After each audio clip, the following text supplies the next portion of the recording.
Bonjour à tous et bienvenue pour cette nouvelle émission de Tough Sport. Aujourd'hui un peu particulière puisqu'on va avec deux invités, Hamid El Felahi et Naïm Arab. On va parler de la formation à l'Union Saint-Gilloise. Messieurs, bonjour. Bonjour. Bonjour. Peut-être première question, comment est-ce que ça se passe la formation à l'Union de manière générale? Comment est-ce que c'est organisé pour le moment? Le club a entrepris, on va dire un nouveau cap, hein.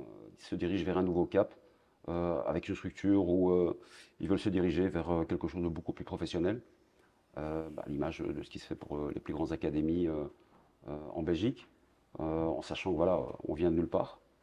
Naïm était le premier arrivé sur les lieux depuis 5 ans, je pense maintenant. Et puis moi, je l'ai rejoint il y a 3 ans. Euh, voilà, un certain travail a été fait, mais on est encore loin des standards de l'élite belge. Naïm, vous étiez le coach des U23, vous êtes en partance pour le RSCA Futur.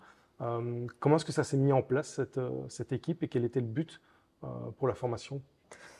Ça a commencé en 2021 avec Poco. Quand Poco était coach des 21, j'étais assistant. Et là, le but était d'être dans le top 4 pour pouvoir jouer l'année d'après en D2 amateur. Et donc, du coup, ça a commencé à ce moment-là. Et bon, on avait eu une première année assez difficile en D2 amateur, parce que c'était une première pour le club, pour les jeunes. Et puis tout doucement, bon, on a commencé à prester, même si bon, ça reste difficile d'avoir une équipe ouais, qui manque de maturité, qui manque d'expérience dans un championnat d'adultes. Et là maintenant, bon, ça s'est assez bien clôturé parce que on a quand même pas mal de joueurs un peu plus jeunes qui ont goûté au U23. Il y a des joueurs bon, qui ont signé des contrats pro. Il y en a d'autres qui ont participé aussi en équipe première. Du coup, ça a facilité en fait le processus et la transition de l'académie vers l'équipe première. Où avant, le gap était beaucoup trop grand parce que bon, on passait d'équipe de jeunes en équipe première. Bon, tu joues avec des jeunes, puis tu joues avec des adultes. Et donc, le niveau d'exigence est différent, l'environnement est différent. Du coup, aujourd'hui, c'est beaucoup plus facile en fait de faire passer des jeunes. Hamid, vous êtes manager de l'académie. Depuis quelques années, comment est-ce que ça se passe avec les jeunes? On sait que c'est quand même difficile pour eux de passer en équipe première. Il n'y en a pas beaucoup qui ont joué pour le moment. Dans le noyau A, je pense qu'il y a juste un quatrième gardien, Kachvili, qui est formé à l'Union, mais sinon, très peu de joueurs. Comment est-ce que on voit ça en tant que manager de l'académie? Je pense il faut d'abord avoir une vue d'ensemble, de savoir d'où vient le club, où il se situe aujourd'hui et vers où il doit aller. L'année passée, voilà, il y a eu un garçon qui a été formé, qui a fait toutes ses classes à l'académie, qui est Daniel Chilanda, qui a fait ses premières minutes en Europa League. Voilà, c'était le premier signe déjà. Maintenant, voilà, si le club est très jeune aussi, hein, il a que 6 ans au club, il faut laisser le temps aussi que les choses se développent. Il faut avoir des contenus suffisamment clairs et rigoureux aussi aux entraînements pour que ces garçons puissent évoluer, en sachant que voilà, beaucoup n'ont pas un parcours d'élite, ou alors des parcours un peu en dents de scie. Voilà, ces profils-là de joueurs, on doit les remettre un peu on va dire, sur les bons rails, leur faire comprendre ce que c'est, essayer d'arriver au niveau professionnel. Beaucoup en rêvent, très peu y arrivent. Et puis notre travail et notre devoir aussi, c'est de leur faire comprendre ce qu'il faut faire pour y arriver. Mais voilà, c'est un processus, ça ne se fait pas du jour au lendemain. Il y a des signes très encourageants. Alors il faut aussi distinguer les performances et on va dire le contenu qu'on propose lors des matchs, lors des rencontres contre des adversaires voilà, d'élite 1 par exemple. Et quand on voit comment ça se passe, ce qui est proposé, on sent il y a un cap qui a été franchi. Euh, Progressivement, d'année en année, on réduit l'écart. On réduit l'écart, mais on n'en est pas encore au niveau de pouvoir rivaliser, parce que voilà, il y a beaucoup de choses en termes d'infrastructure, entre autres, on en a parlé beaucoup ces derniers temps. Voilà, il y a tout l'encadrement, l'environnement. Il faut avoir aussi des gens ouais, qui sont à niveau, hein. Si on veut former des joueurs pros, il faut avoir des gens aussi qui connaissent aussi, on va dire, ce qu'il faut pour y arriver, quoi, au niveau professionnel. Ces dernières années, la politique de l'Union, ça a surtout été on achète des joueurs à haut potentiel, pas très cher. on les revend avec une grosse plus-value. Est-ce que ça s'inscrit aussi dans une optique de cet argent qu'on récupère via l'équipe première, on l'investit dans l'équipe des jeunes? Ah, ça, c'est pas trop mon domaine, c'est plutôt les dirigeants qui s'occupent de ça. Moi, je m'occupe au quotidien de travailler du lundi au dimanche à développer les jeunes de l'académie et l'académie, à mettre des bases en place pour que lorsque, comme ça va se passer pour la saison prochaine, on décide à un moment donné de dire, OK, on veut franchir un cap supérieur à l'académie, bah, à ce moment-là, les dirigeants savent ce qu'ils doivent faire, quoi. Donc ça, c'est plutôt la responsabilité des dirigeants. Naïm, cette année, les U23 étaient en D1 amateur à CFF. Comment est-ce que ça s'est passé au niveau du classement? Vous avez joué plutôt les play-down avec notamment Charleroi, le Standard. Pour les équipes U23, c'était compliqué aussi de jouer contre des hommes. Bah ouais, je crois que ça n'a jamais été facile dès le départ. On savait dès le départ que commencer dans un championnat plus huppé que celui de la D2 amateur avec des meilleures équipes, aussi des joueurs qui ont beaucoup plus d'expérience. Donc dès la ligne de départ, bah, on savait que ça devenait une saison difficile quand on a des joueurs qui ont quasi pas d'expérience en D amateur, qui ont très peu de minutes en D amateur. Donc on savait que ça allait être difficile, mais c'était un plan sur du long terme.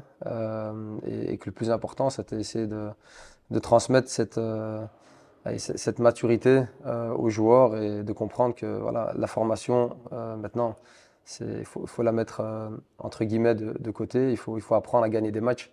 Et ça a été quand même quelque chose de difficile. Mais au final, bah, je crois qu'on s'en est bien sorti dans ces playdowns, dans un championnat où il n'y a que 12 équipes. Pas toujours évident, mais voilà, on a bien vu, même en D1B, Genk, Anderlecht. Chez nous, le Standard, Charleroi, qui avait quand même difficile. Mais bon, au final, je crois que allez, pour une première saison en D amateur, on a fait du bon boulot avec le staff et les jeunes ont très bien progressé. Et on a atteint l'objectif de se maintenir en D amateur, quoi. J'allais dire justement sur un an, on voit l'évolution des jeunes. Peut-être même sur 2 ans, ceux qui étaient en D2 l'année passée. Ouais, non, des fois, on regardait des matchs d'il y a 2 ans ou de la saison passée. Et voilà, la progression, elle est vraiment elle est fulgurante, quoi. C'est top, les joueurs le sentent aussi. Mais maintenant, voilà, il faut toujours le rappeler aux joueurs avec des images pour être bien conscient de l'évolution. Et ça, c'est positif parce qu'aujourd'hui, un gars comme Makaté qui est arrivé il y a 3 ans, bah, qui était un peu allez, dans le placard, aujourd'hui, bah, il signe un contrat et il fera partie de l'équipe première. Donc il passe de la D2 amateur à la Ligue des Champions. Donc c'est magnifique. C'est un projet qui a pris du temps. Mais au final, voilà, avec toutes les personnes du staff qu'on a eu il y a 3 ans, la saison dernière, cette saison, ben, on a fait tout ce qu'il fallait pour essayer de l'accompagner. Après, il y a encore d'autres joueurs qui ont signé, hein. Et ça, c'est positif et c'est ce qu'on retient, quoi. Hamid, il y a combien de joueurs, de jeunes formés à l'Union qui ont un contrat pro maintenant? On doit être à près de 10. Près de 10. Après, voilà, c'est jamais une finalité, hein. C'est que le début d'une aventure pour un joueur. Le plus dur, c'est de confirmer et c'est de continuer à franchir les steps. Signer en soi, c'est là où nous, on doit faire comprendre aux jeunes que signer un contrat, c'est pas une finalité, c'est que le début et que voilà, le plus dur reste à venir surtout. Donc, mais voilà, des bonnes choses qui avancent. Le club aussi est conscient que voilà, il y a vraiment des choses à faire au niveau de l'académie et des jeunes de Lyon. Est-ce qu'il y a un objectif qui a été fixé de se dire peut-être chaque année, on doit arriver à sortir, amener 2 jeunes en équipe première, 3 jeunes A? euh, Ce sera le cas, même si aujourd'hui c'est prématuré de parler de ça, on va dire d'objectifs chiffrés, même si oui, c'est aussi la finalité d'une académie, hein, c'est de former des joueurs pour qu'ils arrivent à l'équipe première. Voilà, je le répète, l'équipe aussi était en Division 2 il y a 6 ans, et donc voilà, il y a d'autres clubs qui ont un parcours historique, on va dire, au sein de l'élite belge depuis plus longtemps que le club, donc et qui en sortent aussi pas tous les ans. Mais c'est clair que oui, il y aura certainement il faudra chiffrer ça, hein, effectivement, quand les bases seront encore plus solides en termes de formation. Vous avez parlé de professionnalisation au début de l'interview. Il y a eu une petite polémique en janvier avec les jeunes Iris, qu'on a demandé qu'ils aillent voir ailleurs, clairement, pour se concentrer sur les élites. Est-ce que c'était un choix logique dans cette idée de professionnalisation, de se concentrer uniquement sur les joueurs à potentiel? Je pense qu'il faut poser la question aux dirigeants, de savoir, voilà, de connaître un peu la raison en finalité de ce choix, même si voilà, on voit un peu autour de nous comment est le paysage des clubs bruxellois, en prenant l'exemple sur Anderlecht, entre autres aussi, hein, qui avait supprimé déjà il y a quelques années une partie de leur équipe B. Molenbeek, pareil. Donc voilà, je pense que c'est une continuité aussi de choix politiques, sportifs, qui se fait au sein des clubs de l'élite. Voilà, les charges deviennent de plus en plus importantes et répondre. Voilà, c'est difficile de travailler sur les deux tableaux, c'est-à-dire faire de l'élite, donc former des joueurs pros et avoir un volet social. Même si, inévitablement, lorsqu'on travaille avec des joueurs qui sont en élite, hein, il y a une partie sociale aussi, puisque les principaux acteurs qui composent l'académie aujourd'hui sont des joueurs qui venaient de clubs Iris. Et donc, voilà, ça ne change pas vraiment en soi. Dans l'absolu, non. Maintenant, oui, c'est vrai, ça fait entre guillemets des victimes. Mais si on prend le paysage bruxellois, il y a énormément de clubs, énormément de clubs. Et puis après, la question qu'il faut se poser pour un club professionnel, quelle est leur vocation? C'est de former des joueurs professionnels à la base. Mais je le répète, il y a toujours, on va dire, ce volet social, puisque les joueurs que nous avons, c'est des joueurs bruxellois à la base. Autre volet de la professionnalisation, ça va être le déménagement bientôt dans un nouveau centre d'entraînement, de formation à Zaventem. J'imagine qu'on se réjouit à l'Union d'intégrer ces nouvelles installations. Et Claire. en quoi est-ce que ça va aider au développement du club? Ça va aider en termes de confort aussi, et puis aussi de créer un environnement professionnel dans des meilleures conditions, parce que c'est ça le monde pro aussi. Hein, c'est faut que toutes les conditions soient réunies. On ne peut pas se dire on va former des joueurs, on va être professionnel si tout n'est pas réuni, tous les ingrédients ne sont pas réunis. Voilà, c'est pareil pour la polémique du stade, voilà, qui doit certainement, j'imagine, se débloquer aussi. C'est pareil, hein, donc jouer des matchs en Coupe d'Europe pour l'équipe première à gauche et à droite, c'est quand même bien d'avoir un stade. Et demain, ils joueront la Champions League aussi, donc le club va jouer la Champions League. C'est dommage qu'ils ne peuvent pas jouer dans leur propre stade, quoi. Naïm, avec les U23, vous avez un peu voyagé, hein. Vous avez joué à Rebec, à Jette, deux endroits différents. C'était facile pour les joueurs aussi de se concentrer sur les matchs et dans le progrès en voyageant tout le temps comme ça? Bah, je veux dire que ça fait partie de l'apprentissage aussi, de changer d'environnement, d'avoir cette instabilité. Mais bah, c'est vrai que bah, pour des jeunes joueurs, c'est pas l'idéal. On perd une certaine identité de ne pas jouer à Bruxelles, proche bah, de nos familles, de là où ça se passe. Maintenant, voilà, je crois que allez, l'objectif principal, c'était de jouer dans un championnat d'adultes. Et après, voilà, on devait s'adapter. C'était pas évident de trouver des terrains sur Bruxelles. Maintenant, voilà, on avait trouvé à Rebec et à Jette. Et maintenant, bon, Huc Léopold. Et allez, on remercie aussi ces clubs-là qui nous ont facilité quand même cette chance de jouer sur un terrain, parce qu'il n'y en avait pas. Pas de regret de quitter l'Union au moment où on va déménager dans un nouveau centre d'entraînement? Non, pas du tout. Bah, je crois que je pars au bon moment. J'ai vécu 4 années et demie quand même fantastiques quand je vois d'où le club vient. Euh, bah, on était en D1B, on est monté en D1A. Il y a eu, allez, on a été champion, on a gagné la coupe l'année dernière, la Super Coupe. Avec les U19, on a aussi gagné la Coupe de Belgique. Il y a pas mal de jeunes qui ont signé des contrats pro. Je pense à Ilyas Ziani, Mo Salah qui est à l'OML aussi, et énormément de joueurs que Hamid a été chercher en Iris, qui aujourd'hui ont un contrat pro. Chaque année, on perdait une trentaine de joueurs à des clubs d'élite 1. Donc voilà, il y a une nouvelle identité à l'Union, une certaine manière de jouer. C'est multiculturel, ça vit. Après, voilà, c'est pas toujours évident de gérer le joueur bruxellois. J'ai été joueur bruxellois moi-même, mais je crois que voilà, avec Hamid, on forme un top duo. Bah, il a son expérience, il a les cheveux gris. Moi, je suis un peu plus jeune, je me rajeunis un peu.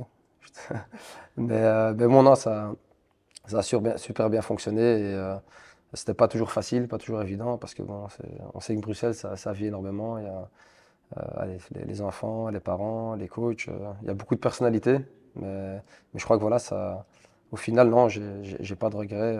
Au contraire, c'est un nouveau step, c'est un nouveau challenge. Et comme je suis arrivé à l'Union il y a quelques années, il n'y avait pas grand-chose. Aujourd'hui, je pars, je laisse derrière moi quand même une certaine empreinte et un héritage aussi pour les jeunes de l'académie, surtout pour les jeunes. Et je vais attaquer le nouveau challenge à Anderlecht. Hamid, on sait que Bruxelles est une ville qui attire beaucoup les clubs pour prospecter chez les jeunes. Il y a forcément Anderlecht, il y a le RWDM, il y a aussi le Standard, Bruges, Genk, tous ces clubs-là. Comment est-ce que, quand on est l'Union, on arrive à capter ces jeunes et en quoi est-ce que les résultats de l'équipe première actuelle permettent d'apporter des arguments en plus? Au début, dans notre situation, il est clair qu'on a surfé un peu sur cette vague hein, de l'équipe première. Mais après, voilà, on a surtout proposé des choses qui pouvaient être plus attirantes que uniquement l'image de ce que dégage l'équipe première. Aujourd'hui, ouais, c'est plus qu'une image, c'est une marque, hein, l'équipe première. Maintenant, voilà, ce qui est bien, c'est que quelque chose a été créé depuis quelques années à l'académie. Aujourd'hui, les jeunes viennent surtout pour se développer. Alors, on perd régulièrement énormément de joueurs, ce qui est dommageable. Mais en même temps, voilà, c'est un signe aussi que les choses évoluent. Voilà, Chris Ologli, directeur sportif, a bien compris qu'il y avait vraiment un vivier intéressant. Et si on perd une trentaine de joueurs par an, c'est le cas sur les 2 dernières saisons, bah, il faut tout faire pour essayer de les garder. Et c'est pour ça, évidemment, que le cap a été mis sur beaucoup plus de professionnalisme. Et c'est évidemment que ces jeunes arrivent en équipe première. C'est quoi la philosophie de la formation à l'Union? C'est ce qui se dégage lorsqu'on voit l'équipe première jouer. Alors chacun a une image voilà, de joueurs qui lâchent rien. L'ADN de l'Union qui se battent bec et ongle jusqu'à la dernière minute de jeu. Et lorsqu'on voit un peu les dernières rencontres qu'on a eues en Coupe de Belgique, bah, c'est un peu l'image de ce que l'équipe première dégage. Donc voilà, on va jouer un football attractif. Être une bonne personne. Hein, c'est ce qu'on fait au quotidien pour essayer de travailler avec les jeunes aussi. C'est d'abord être une bonne personne et puis le football évidemment après. Mais si on a une bonne personne, c'est une bonne base de travail déjà. Et ça a été très énergivore. Mais voilà, aujourd'hui on est content. Tout le monde est content d'être là, malgré un contexte difficile. Ça c'est quand même une grande réussite aussi. Et voilà, c'est ça l'union. Est-ce qu'on doit s'attendre à voir des jeunes de l'Union percer rapidement en équipe première? Et si oui, lesquels est-ce qu'on pourrait voir cette saison? Sur qui est-ce que vous mettez une pièce, par exemple? Bah, comme j'expliquais, celui qui est le plus proche, c'est Christian Makaté. Bah, je crois que sur les 3 dernières années, il a chaque année planté une vingtaine de buts en D2 amateur et puis cette année aussi en D amateur. Malgré que c'était pas toujours évident parce qu'on jouait peut-être le bas du tableau et dans une équipe de jeunes, c'est quand même ouais, un bel exploit. Après voilà, il y a d'autres jeunes joueurs en U23 qui seront amenés à faire une carrière, peut-être pas à l'Union, mais autre part. Bah, je pense ouais, il y en a pas mal, Théo Sensi, Arnaud Donif, Suleiman Berradi. Moasri, Saidi, Pinto, Sada, bon, franchement, c'est des joueurs qui, dans une équipe avec des joueurs expérimentés, des adultes, vu qu'ils sont encore jeunes, ils pourront certainement apporter une plus-value. Même question pour vous. Quels jeunes est-ce que vous voyez percer Écoutez, il y en a quelques-uns qui ont signé des contrats récemment. Et si on donne des contrats, évidemment, c'est que le club croit en eux. Je pense à Youssef Amoutar, par exemple, voilà, qui est un garçon qui a un énorme potentiel, euh, qui va commencer à s'entraîner aussi avec l'équipe première à partir de la saison prochaine. C'est un des exemples. Euh, il y en a d'autres, mais c'est celui qui me vient à l'esprit aujourd'hui. Parfait. Bah, je vous remercie beaucoup pour votre éclairage sur ce sujet et on se retrouve bientôt pour une future émission.